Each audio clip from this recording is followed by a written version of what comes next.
Al parecer, había que firmar un descargo, un no proceder legalmente contra Antonio Espaillat, contra la familia Espaillat, propietaria del Jet Set, ante la terrible, inenarrable tragedia que produjo al menos, o lo que se conoce oficialmente, 236 personas que perdieron la vida en esa fatídica noche del 8 de abril.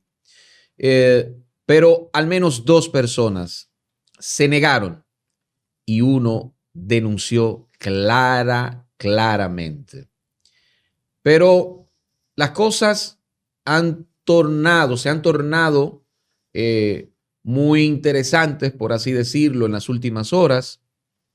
El señor Antonio Espaillat acudió en la tarde del jueves pasado a la Procuraduría General de la República y luego de unas 6 horas o casi 6 horas, el abogado Félix Portes, al parecer teniendo una fuente en el Ministerio Público, porque hasta se publicó una foto del Antonio Espaillat sentado, no sé si en el despacho de la procuradora Jenny Berenice, no lo sé, no sé dónde era que estaba, pero se veía en un mueble y estaba ahora con las piernas cruzadas, y luego creo que vi una foto también junto al abogado, o su abogado Miguel Valerio Jiminián, pues anunció Félix Portes, me parece que fue la primera persona que dijo que él iba a ser arrestado, que iba a ser detenido y se iba a quedar en esa calidad por parte del Ministerio Público.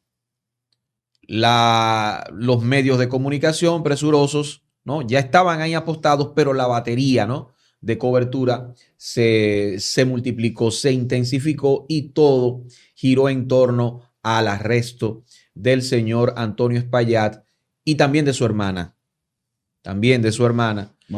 Maribel Espaillat, que sufrió una descompensación, tuvo que ser hospitalizada ante el estrés, lógicamente, ante la noticia, ¿no?, ante los hechos, ¿no?, que era lo que procedía.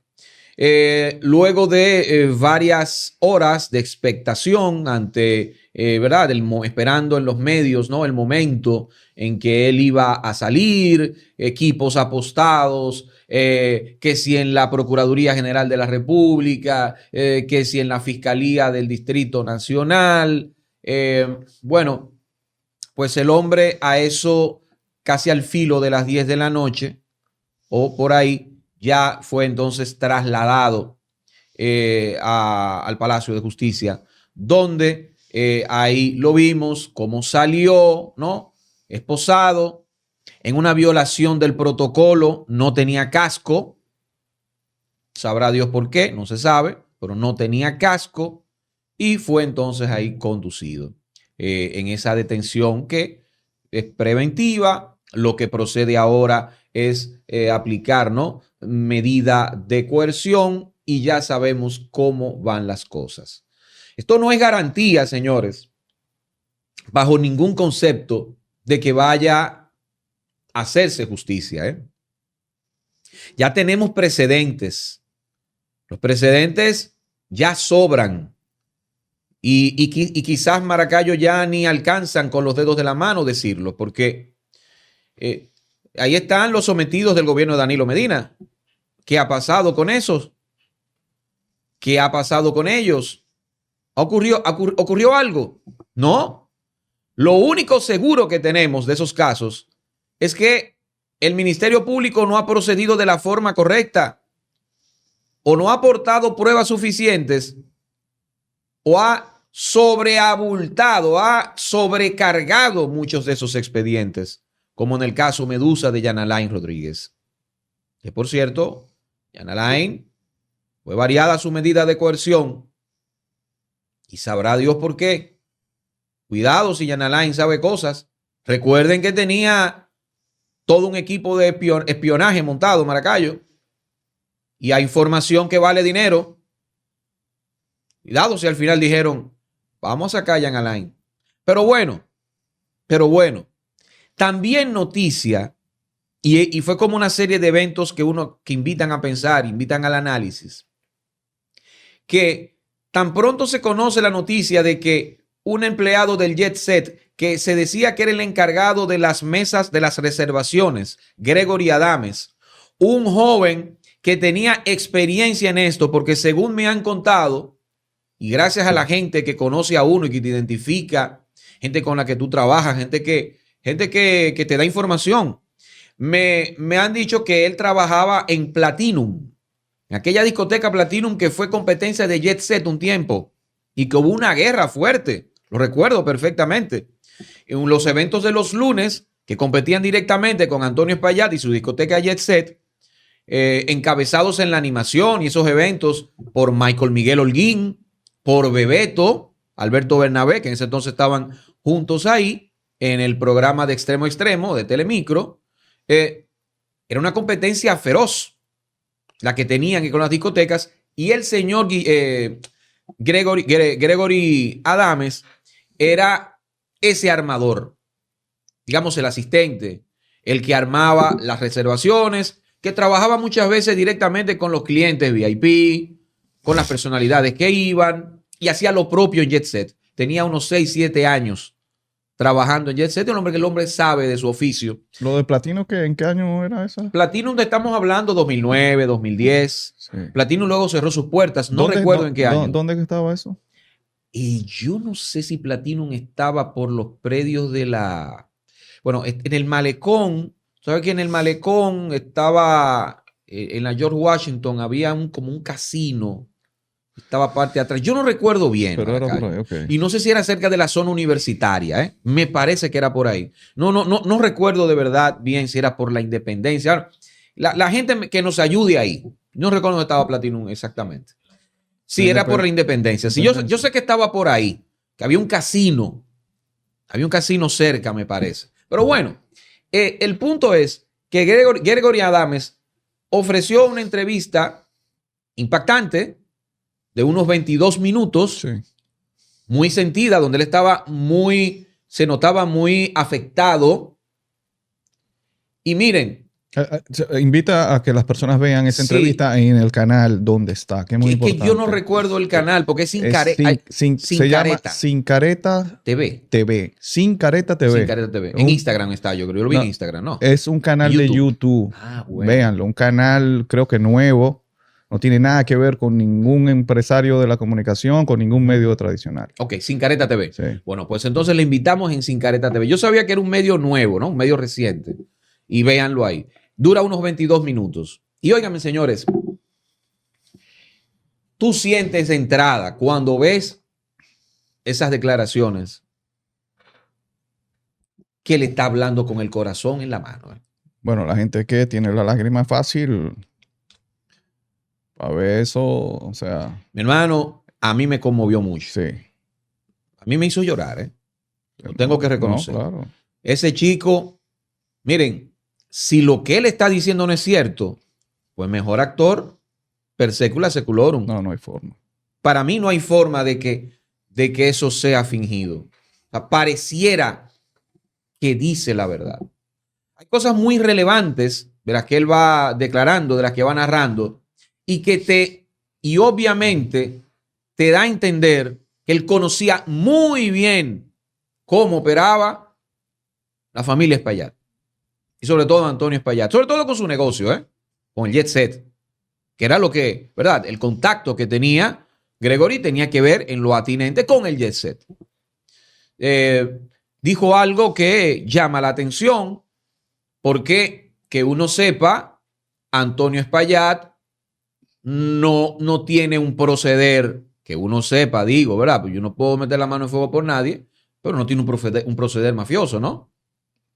Dijo que lo que le pase, el mínimo rasguño que él tenga, cualquier accidente, cualquier cosa que comprometa su salud y su vida, pues él responsabiliza a Antonio Espaillat y a la familia Espaillat.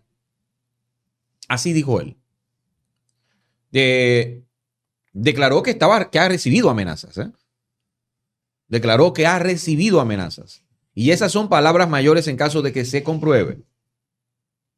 Pero lo que más llama la atención, y yo ya de una vez pude consultar con con amigos juristas y abogados, es que para mí lo más impactante es cuando él dice que a los empleados de Jet Set, a raíz de la tragedia, los pusieron a firmar un descargo para recibir compensación, ¿no entiende? Compensación económica, claro, ¿no? Él no lo dice tan claramente como yo lo estoy diciendo, ¿no? Firmar un descargo para recibir dinero y callarse. Básicamente es lo que él daba a entender, ¿no? Tú firmabas un descargo para callarte, o sea, para no proceder. A demandar. A demandar, para no proceder legalmente. Yo te doy esto, pero tú no vas a proceder contra mí.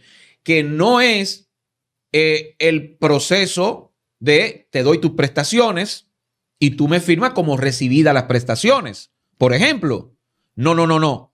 Es que tú me das un descargo. Tú me libras de cualquier consecuencia penal para yo darte dinero. Ya ahí es otra operación. Ya ahí es otro tipo penal del que podría estar hablando, porque ahí hay una suerte de chantaje. Pero también cuando el mismo Gregory Adames supuestamente ya presentó las pruebas, ¿no? O hay pruebas suficientes, supuestamente, que él depositó, en el sentido de que yo le advertí a ellos, tanto a la hermana como a Antonio Espaillat, que ese techo tenía problemas y que ese techo estaba ya presentando serias deficiencias y que había que suspender la fiesta, ¿eh? Sí. Había que suspender la fiesta de Rubí Pérez. Según él dijo eso, sí. Según él, no temperó. No, dele para allá. Esa fue la orden. Supuestamente, lo que dice, lo que declara Gregory Adames. Por tanto, señores, les invitamos, Sin Careta TV, canal de YouTube, vean esa entrevista porque la verdad es que es muy reveladora. Y yo les digo, les repito, ese testimonio es de alguien muy afectado. Ese testimonio es de alguien que tuvo una vivencia cara a cara con la tragedia y que también tuvo una relación de trabajo muy directa con la familia Espaillat y con Antonio Espaillat, que es la persona de interés en este caso. Vamos a ver cómo van a terminar las cosas. El hecho de que él sea ahora arrestado no significa que uno cante victoria. No significa que el pueblo tenga ahora que cruzar los brazos y decir, ya está detenido. Eso es lo que querían. No, esto no es pan y circo, ¿eh? Es más, si él hubiera decidido, por ejemplo, desde el principio, decir él mismo, miren, yo me pongo a disposición de las autoridades y que me metan preso 3 meses, hasta eso hubiera sido algo cuadrado, ¿entienden? Porque se trata de manejo, ¿verdad? De manejo de imagen, de relaciones públicas. Lo único es que él ha sido muy mal asesorado a nivel de imagen, a nivel de comunicación, a nivel de relaciones públicas. Lo ha hecho todo mal. Incluso teniendo esos abogados tan prestantes y tan caros. Porque ha terminado en lo mismo. En lo que él tenía que terminar, ¿no? Que era arrestado. Pero lo que hay que ver, señores, y no podemos olvidar, es la operación que se ha hecho desde el gobierno para, en el peor de los casos, que la justicia le sea leve. Bueno, son 2 años máximo, ¿no? Son 2 años máximo. Homicidio involuntario. Exacto, homicidio involuntario. Por ahí no sabemos el resultado del informe, de la ONESBIE, no lo sabemos. Sí, El Ministerio Público lo tiene en sus manos, uno no sabe cuál es el resultado, y aunque eso no tenga una implicación legal, el Ministerio Público se la dio de alguna manera porque lo estaba esperando. Porque lo estaba esperando. Entonces, no podemos descansar de ninguna manera sobre este caso. No podemos hacer silencio. No puede ser como lo hace el Sol de la Mañana, que lo trató hoy como un tema más. ¿Entiendes? Como un tema más donde decían mi solidaridad con Antonio Espaillat. En otro orden, no es en otro orden. Esa es la tragedia del siglo XXI en República Dominicana, en lo que va del siglo XXI, ¿entienden? Y no quiero faltarle respeto a otras tragedias producto de fenómenos atmosféricos. No quiero faltarle ese respeto, porque hay otras que incluso podrían tener a más víctimas. Pero de la forma en que esto ocurrió, Maracayo, es la tragedia más sórdida en lo que va del siglo XXI en República Dominicana. Y eso no lo podemos dejar de lado, eso no lo podemos olvidar. Es que ya no se trata de lo jurídico, ya no se trata de un sistema legal, ya no se trata de que jueces impávidos, de que jueces hieráticos, de que jueces que estén por encima de lo humano dicten justicia. No. En este caso, la justicia tiene que pasar, tiene que pesar, diría yo, tanto como la ley. Y si la ley no es suficiente, ¿tú sabes qué va a pasar? La justicia que pide el pueblo le puede pasar por encima. Hay casos como este, donde puede ser no, donde es seguro. Porque con la ley que tenemos en República Dominicana y la pena que podría cumplir, obviamente no es suficiente. Obviamente no es suficiente.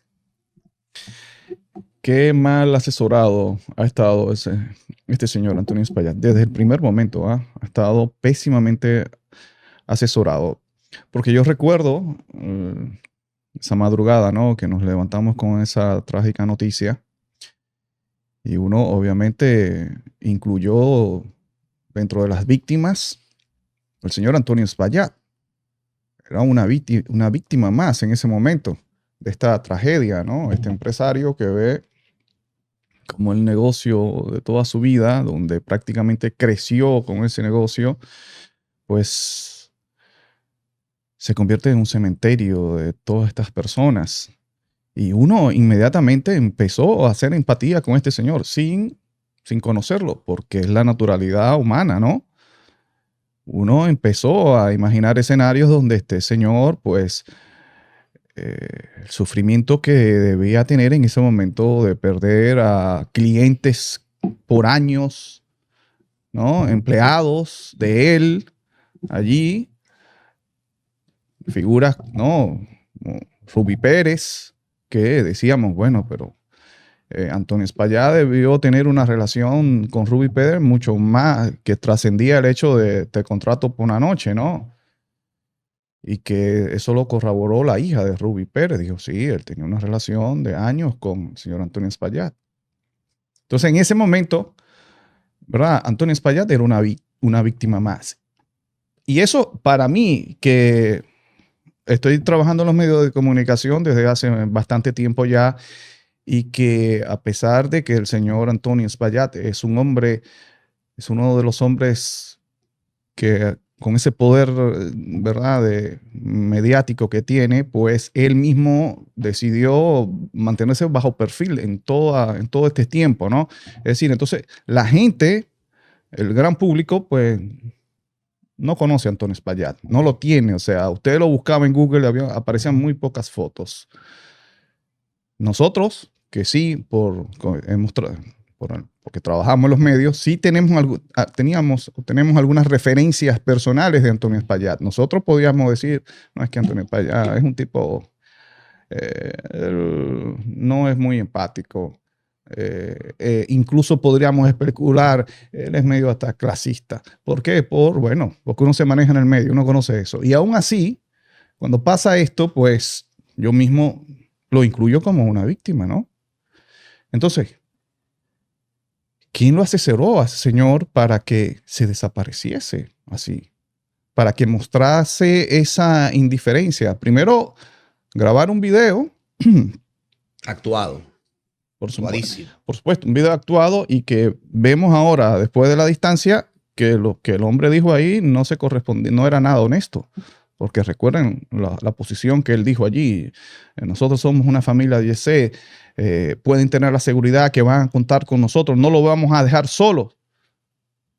Y nos vemos estos testimonios de sus empleados que han dicho, este señor no se ha contactado con ninguno de nosotros. Es decir, un video para mentir allí, ¿no? Y un video y una estrategia de escóndete. Entonces, pasan las horas, pasan los días, el hombre escondido, entonces ahí empieza a proyectar una imagen de indiferencia, de poca empatía con lo que está pasando, y por eso es que las personas empiezan a decir, pero ¿y qué frialdad la de este hombre? ¿Y qué? ¿No? Y se agrava aún más cuando vemos a las autoridades que ni se atreven a darle una llamada, pues todo eso tenían que ver sus asesores, sus abogados, de que no le hacía nada bien al señor Antonio Espaillat. Porque ya hemos dicho de que en el momento en que se presentó esta tragedia, este señor se presenta en el hecho allí, ¿no? Se presenta allí, viene, toma un avión y va allá y se apersona y ayuda y colabora. Yo te aseguro, loco, que la imagen de Antonio Espaillat para él, no solamente para el pueblo dominicano, sino a nivel regional y del mundo, sería otra, ¿eh? Ahora mismo. Sería otra. Porque realmente uno dice, bueno, pero bien, homicidio involuntario. Ahí estaba su hermana, ¿no? No creo que haya planificado esto para un atentado, un atentado a su... No, sabemos que no, ¿no? Se salvó, tuvo suerte. Su Claro. hermana tuvo suerte, Sí. que puede contarlo. Claro, pero tiene que pagar, ¿por qué? Por lo que dijo Wilson Camacho una vez terminó el interrogatorio con ellos dos. Wilson Camacho dijo, mostraron una inmensa irresponsabilidad y negligencia que costó la vida de 236 personas, cientos de personas lesionadas y un país con un 27% de su población que sufrió algún tipo de trauma por esto. Tienes que pagar. No puedes. Es más, yo te voy a decir una cosa. O sea, hay momentos, o sea, que, o sea, cada quien, o sea, tiene el deber de asumir responsabilidades. ¿Y qué es lo que vimos al señor Antonio Espaillat? Que mediante una estrategia de sus asesores, que repito, lo engañaron, porque empeoraron todo. Entonces, 15 días después preparan todo un montaje para que este señor hable. ¿Y qué es lo que dicen? Yo no tengo ninguna responsabilidad. Porque eso fue lo que él dijo, man. Claro. Okay, pero O sea, casi de inmediato, cuando en sus primeras palabras, Maracayo, su hermana la hermana le dice que escucha una explosión. Es increíble. Entonces tú vas concatenando eso con la risible, la tristemente risible, o el triste risible análisis del señor Julio Martínez Pozo, en el sentido de que, ¿por qué Yeset? ¿Por qué esa noche? El gobierno le ha dado golpes a la criminalidad y al crimen organizado. Un hombre que criticaba precisamente esos golpes al crimen organizado. Es que no habían pasado 2 meses cuando él hablaba de los 9.8 toneladas de esa sustancia que en el puerto de Caucedo. El puerto multimodal Caucedo, que uno sabe que fue todo un show y que fue toda una vaina muy mal armada. Él lo criticaba y de repente él hablaba de que el gobierno que ha dado mucho golpe al crimen organizado y de que no se puede descartar ninguna teoría, atentado. Y esa era la que tenía el señor Antonio Espaillat. Lo primero que dice Maracayo en esa entrevista. O sea, Negligencia y luego todo indica que una acción para evadir su responsabilidad. Yo creo que eso tiene que pesar mucho, ¿oíste? Eso es lo que digo. O sea, que él se armó toda una entrevista ahí para mentirle a la población. En caso de que el señor Gregory, ¿verdad?, pues esté diciendo la verdad. Porque lo primero que él dijo en esa entrevista es: yo soy el primero que quiero saber qué fue lo que pasó allí, ¿no? Y negó todas las supuestas advertencias que le habían hecho sobre la condición del techo. La negó allí. Esa entrevista fue para eso, para negar eso, ¿no? Entonces, eso, hay momentos donde uno tiene que asumir su responsabilidad. Y además, 2 años de cárcel. Eso es muy poco, ¿ah? Eso es muy poco. Y si, bueno, si ya esté eso ahí, 2 años de cárcel, Dios me libre de tener algo así, pero yo digo, señores, venga. ¿Okay? Y me pongo en una terapia ahí, hago mis 2 años de cárcel, me quedo sin un chele y doy todo lo que tengo. Pero no, desde un primer momento este señor lo que trató fue de evadir su responsabilidad, mentir, engañar a sus empleados, porque de ser cierto esta intención fue un engaño. Es decir, se estila, ¿no?, de que cuando a ti te liquidan en una empresa, muy bien, te ponen a firmar un descargo. Eso se estila. Ahora, a nivel estratégico, totalmente imprudente, totalmente. Exacto. Es decir, amigo, por eso yo te digo, pero ¿quién es que está asesorando a este señor? ¿Ah? Entonces, por eso es que uno se pone a especular también, a decir, bueno, pues vamos a ver. Jorge Luis Polanco. Yo no sé si tú has notado esto. Y yo decía, vamos, Jorge Luis Polanco, yo voy a contratar un abogado tan caro como este señor, y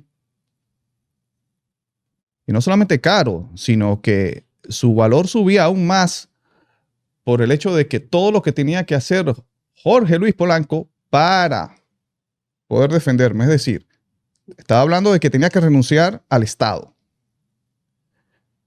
Eso vale dinero, ¿no? Y más el puesto que este señor tenía y el dinero que se estaba metiendo, que ya lo habíamos hablado, casi 500 millones de pesos, y contando por el asunto de la recuperación de los bienes robados. Tiene que renunciar a eso para defender al señor Antonio Espaillat. Eso obviamente cuesta un dineral más. Pero aparte de eso, tiene que Jorge Luis Polanco, vamos, hablar con el presidente de la República, su amigo, ¿no? Y convencerlo, argumentando no sé qué, para justificar el hecho de que, mira, te voy a renunciar y voy a defender a Antonio Espaillat. Cuando el presidente de la República y el señor Jorge Luis Polanco saben muy bien que eso iba a afectar la imagen del presidente de la República.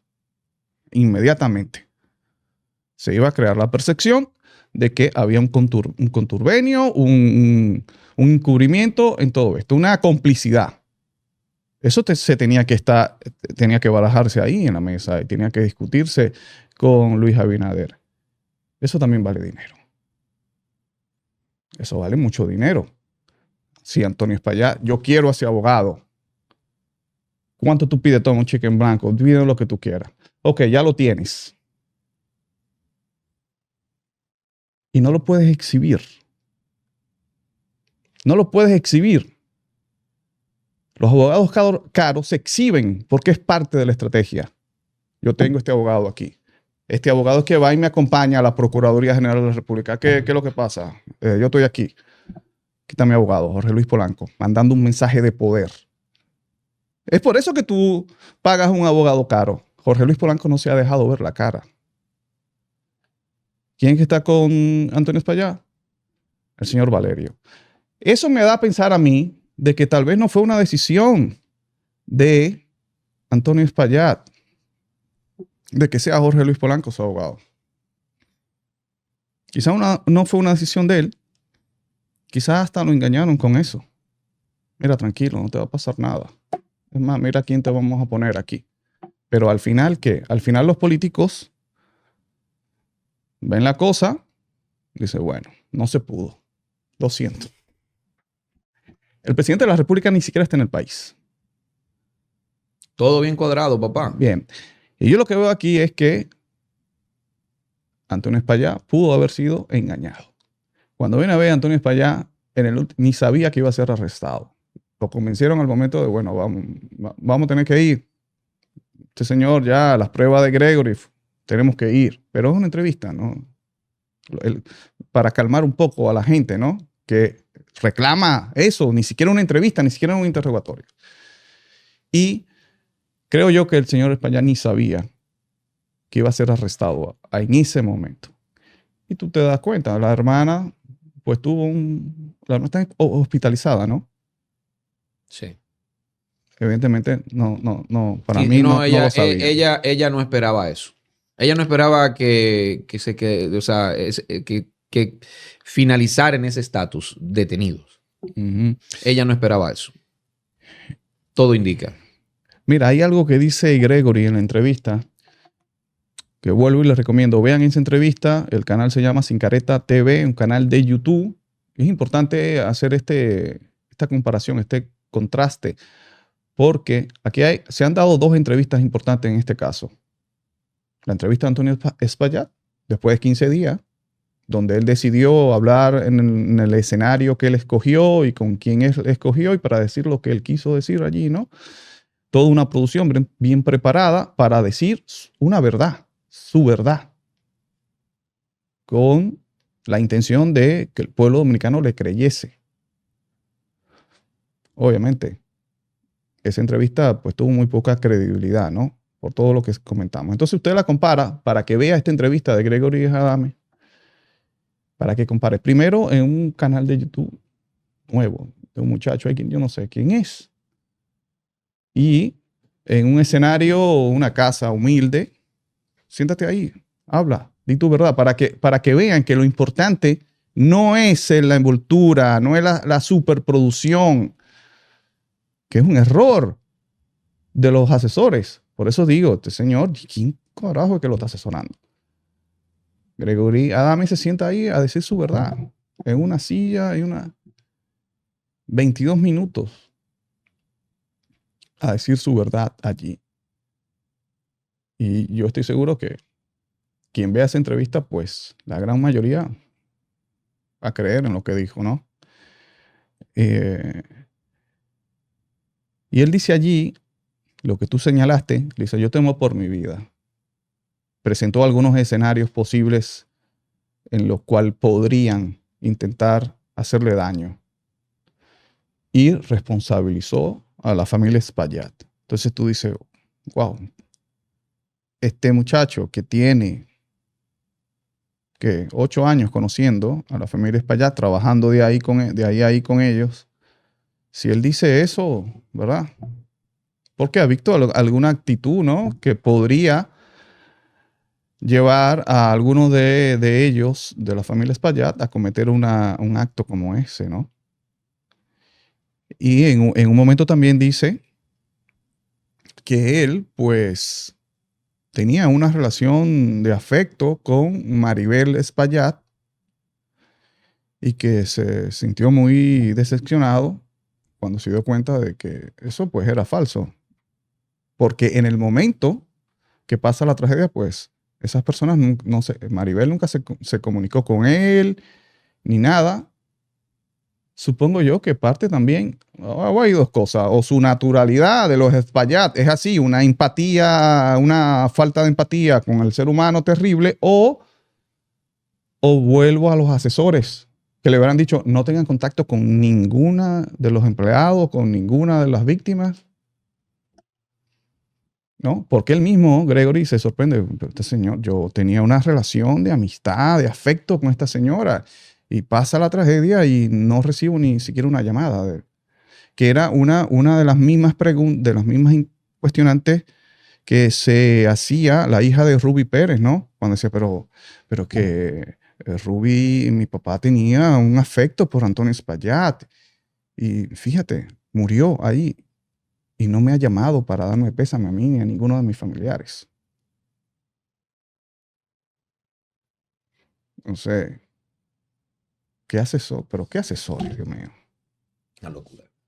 ¿Mm? Ese tiene que ser uno de los manejos de crisis más mediocres de la historia en una persona de poder, ¿no? En una persona que tiene mucho poder y que representa un poder. Porque otra cosa que no se ha dicho, que no se ha abordado mucho en este caso de Antonio Espaillat, es por qué la protección. ¿Por qué a este hombre se le protege? Más allá de que supuestamente el dueño de un medio de comunicación o de una corporación mediática tan numerosa, tan importante como RCC Media. Eso es algo que debe ser dilucidado. ¿Por qué ese temor a que se procese judicialmente como es debido a Antonio Espaillat? ¿Por qué la protección ante el tema y como han deslizado muchos analistas del establishment dominicano, de que, y juristas también, abogados también, de este establishment, que dicen, es que no es posible una compensación económica. Es que eso está descartado. ¿Por qué? ¿Será que, porque uno no lo cree, por lo menos yo no creo que Antonio Espaillat sea el real dueño de esos medios de comunicación? Yo no lo creo. Y me parece que gran parte del pueblo dominicano tampoco lo cree. Y estoy hablando de un escenario de hipotético, estoy hablando de un escenario, si se quiere, de especulativo. No estoy diciendo que esto es verdad, pero la sensación que tiene el pueblo dominicano y que tiene mucha gente del pueblo dominicano, para no decir todo, es que el señor Antonio Espaillat no es dueño de los medios que representa. El real dueño no es. Y uno tiene que ir entonces a pensar en quiénes son los reales dueños de RCC Media y de que quizás esos dueños de RCC Media que uno piensa, y ya se ha denunciado en muchos de manera oficiosa, que esos dueños de RCC Media son los que verdaderamente no quieren pagar un centavo a las familias que perdieron a sus seres queridos en la tragedia Jet Set. Quizás se trata de eso, porque aunque es un negocio personal, un negocio familiar más bien, de la familia Espaillat, hay que pagar. Y hay que pagar entonces con los bienes que están a nombre de ese señor. Yo no estoy hablando de justicia, no estoy hablando de lo jurídico. Loco, tú has dado en el clavo. Yo no estoy hablando de lo jurídico, Yo no estoy hablando de lo jurídico, lo legal. A mí los abogados no me vengan a enredar con esa mierda. Excúseme el inglés. No. Yo estoy hablando de que quizás lo que se trata es de no pagar un centavo a esta gente. De no pagarle un centavo a esta gente. Y de eso quizás están seguros familiares pesados, quizás hasta propietarios con acciones en RCC Media, que tuvieron familiares que perdieron la vida ahí. Porque no conocemos, ni José Maracayo, ni yo, ni usted tampoco que me está viendo, no sabe si hay una acción legal de esas familias poderosas que perdieron a sus seres queridos ahí. No la conocemos. No la conocemos. Tú no la conoces. No, yo tampoco. La mamá de... Una sola. De Narri. La mamá de la joven Narri que perdió la vida ahí. La mamá que no está casada con el padre de esa joven que pereció. José Antonio Narri. Entonces, yo creo que al final del día, en términos de lo metálico, hablo de dinero, en términos de los intereses que pueden más que todo sentimiento, nos lo ha demostrado este capitalismo, se trata de no pagar un centavo a esta gente.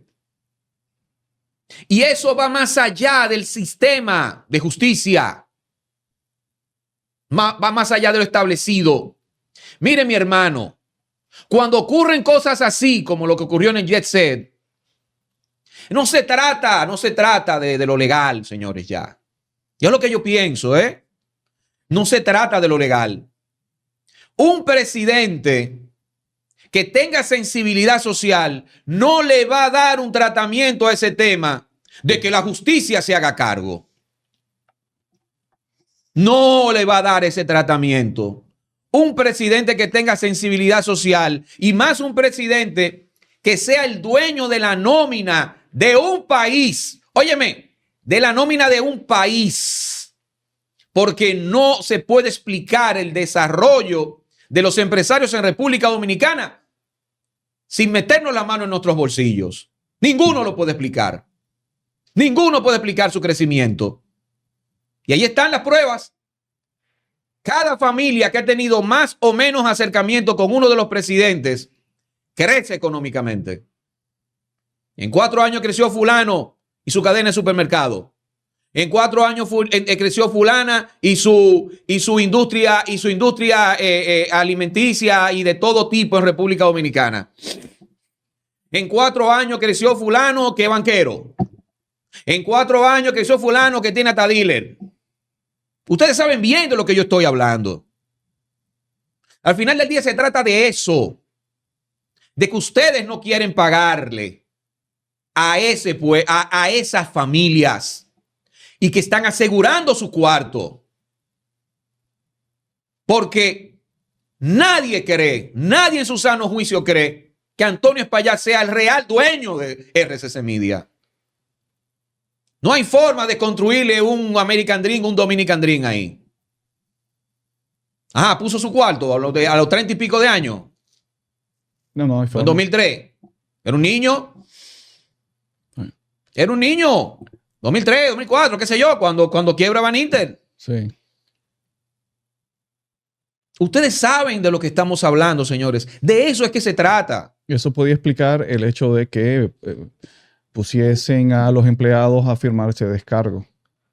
Eso, podía explicarlo. Que yo decía, pero ¿quién te está asesorando? ¿Quién asesoró a Antonio Espaillat? Claro, es que si no Antonio Espaillat, ¿qué le importa a ellos? O sea, bueno, quizás los reales dueños, que es lo que tú dices, que no quieren pagar. Al final, ¿quién coge Antonio? Que coge el de bol por el equipo. Claro, bien. Coge el de bol por el equipo, Muy coge bien. el balonazo. ¿Te acuerdas? Uno jugaba balonazo, el quemado. ¡Pipán! Sí. Coge el quemado, no te apures, tú tienes todo asegurado.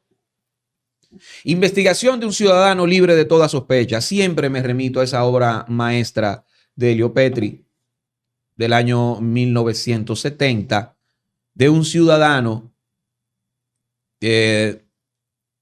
gorila, un policía, asesino, que odia toda pizca de algo que se parezca a socialismo y que va y está cansado de la impunidad que tiene y decide matar a su amante.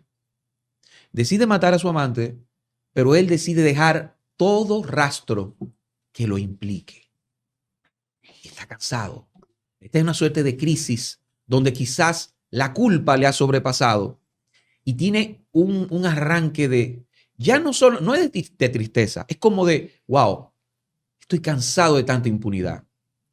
Me harta, estoy cansado de impunidad. Ya quiero salir de esto. Uh-huh. Y se pone irónico, se pone totalmente, óyeme, da unas declaraciones a la prensa diciendo de cómo es que operan, cómo operaba esa clase gobernante en Italia. Supuestamente demócratas, cristianos, cómo operaban al más puro estilo fascista de Mussolini, quizás peor, porque estaban revestidos de la democracia. Entonces, el hombre cansado, le estoy dando un spoiler, ¿eh? Yo creo que a la gente no le importa ya que uno le cuente la película. Al dominicano le gusta que le cuenten Me la lo película. enseñó don Armando Almanzar. Claro. Eso lo motiva a verla. Al final, señores, el hombre, ¿saben qué? Es acunado por el sistema. Él cree que va a ser Apresado. apresado o que va a ser eliminado. No, no. Protegido. Protegido por toda esa clase. Se cierran las cortinas negras, me parece, Maracayo. Yo no recuerdo bien, porque hace años que la vi. No, pero tú recuerdas bien todos esos están detalles. acunados, todos esos tipos van a protegerlo. Yo pienso mucho en esa película cuando avisoro, lamentablemente, el final de la tragedia Jet Set. Y uno lo dice aquí, y lo que le va a salir es, señores, a uno que lo dice, que no tenemos padrino, maltratos, campaña sucia, porque somos los únicos que decimos estas vainas por aquí. ¿Oyeron? Somos los únicos que decimos estas vainas por aquí como son. Eso es lo único que nos va a salir. A nosotros nos va a salir, pero a mí no importa. Ya a mí no me importa, no importa mucho. Es como cuando ya, no tengo nada que perder. A mí no me importa esa maldita vaina. Pero de eso se trata. De eso se trata y no lo podemos dejar de lado. Es que no quieren pagar. No quieren pagar. Hay que recomendarle también de que vean Mano sobre la ciudad. Si se ven esas dos películas van a entender perfectamente qué es lo que está Francesco Rossi. de la misma época. Sí, sí. Dos cineastas, señores, Elio Petri y Francesco Rossi, tratados por la crítica internacional, yo digo que con mucha sospecha, con mala hazaña y también por el sistema de producción mundial que influye más, claro, hace muchísimo tiempo, Hollywood, como cineastas políticos, como unos desclasados. Ah, eso es cine político. Es cine. Primero, usted ve esas dos películas, tienen un alto vuelo artístico, sobre todo Francesco Rossi, que creo que tenía una beta todavía más creativa, poquito más creativa que el mismo Elio Petri. No, creo que al revés. No, men. Bueno, No, ya, pero tú tienes ya que eso ver. es un tema para cine pendiente. No, tiene que ver eso. No, pero bueno, Petri era un poco más arriesgado. Acuérdate. Tiene que ver el caso Matei. Yo creo que tú no has visto el caso Matei. Claro que sí.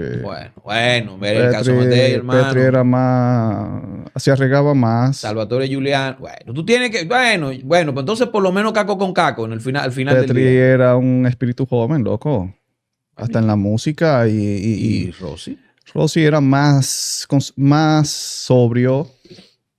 Claro, man, claro. Pero, Matei, señores, les invitamos a que sigan al canal Cine Pendiente. Allí, pues, estos temas que puede explayarse más. Son realmente los temas que a nosotros realmente nos apasionan. Nosotros lo que nos gusta es hablar de cine, pero si lamentablemente hablamos de cine. Sí, pero en Mano sobre la ciudad, ya Edwin dijo lo la gente no nos oye. El otro título, pero si lo completan viendo Mano sobre la ciudad, pues ahí que está la parte esta de la construcción, ¿no? La construcción. Y los proyectos habla de una inmobiliarios y todo eso. Los vicios. Sí. Los vicios. Que tiene un inicio genial esa película. Uy. Vean Las manos sobre la ciudad. Vean el cine de Francesco Rossi. Que los italianos, y eso lo decía Elio Petri, Maracayo, que los italianos tenían algo, sobre todo los cineastas italianos, aún estando, que son las ironías, ¿no?, de los sistemas, que aún estando bajo ese yugo, supuestamente, de los demócratas cristianos, que eran demócratas, pero se comportaban en muchos momentos hasta más fascistas que el mismo Mussolini, él decía que respecto de los franceses y de otros países ahí aledaños de esa llamada Europa Central, pues los cineastas italianos tenían un poco más de libertad a la hora de encontrar financiamiento y rodar sus películas. Parece que había una tolerancia, no sé de quién, en ese aparato burocrático italiano, de que esas películas se pudieran rodar. O no sé si es algo cultural, porque no en vano, ahí en Italia es que se abre este cine realista, ¿no? Ese neorrealismo italiano, que se da tan pronto termina la Segunda Guerra Mundial con Roma Città Aperta de Roberto Rossellini y cómo infectó como virus, ¿no? Infectó a las filmografías, las dotó, las filmografías, incluyendo la estadounidense, de realismo, sobre todo en los jóvenes realizadores. Un Martin Scorsese le suena quizá, ¿no? Martin Scorsese está infectado. Su filmografía completa está infectada de ese prodigioso neorrealismo italiano. Sí. Bueno, nos fuimos en cine. Esta parte ya no la ve la gente. No, La claro. Quinta Pata, José Maracayo, Edwin Cruz. Recuerda suscribirte, activar campanita, darle a me gusta para seguir creciendo, compartir todo eso. Canal 503 de Win TVO para el Gran Santo Domingo, Siembra TV, de 1 a 2 de la tarde, de 9 a 10 de la noche la retransmisión. En el este del país, en la señal de Telecable Nacional Anyway, la señal de Telemetro en todas las plataformas, Apple TV, todas esas cosas ahí, señores, Google TV, todas esas plataformas. Está también Telemetro, ahí también se ve La Quinta Pata, que sigue creciendo gracias al favor, gracias a la atención de ustedes, gracias al apoyo que nos dan día a día en este canal que sigue creciendo.